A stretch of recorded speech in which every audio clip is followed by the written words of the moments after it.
Sziasztok, gondoltam én is készítek egy olyan videót, hogy elmeséljem, hogy mivel telik egy napom, hiszen többen kérdezitek, hogy jó, tanítod a gyereknevelést, de te is 2 gyereket nevelsz, mivel telik egy napod. Amivel kezdem minden reggelemet, az a testmozgás, ugyanis minden nap hóban, esőben, szélben, napsütésben 30 percet futok. Nagyon fontosnak tartom, hiszen épp testben, épp lélek, és egyszerűen muszáj, hogy időt szálljak erre, és szerencsére ez minden nap sikerül.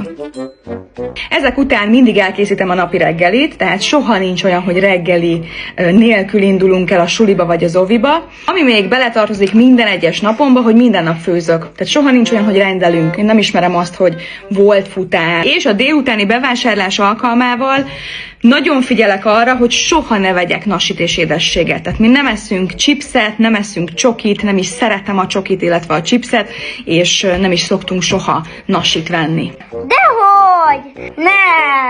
Nem igaz, ne higgyétek el! Nem igaz.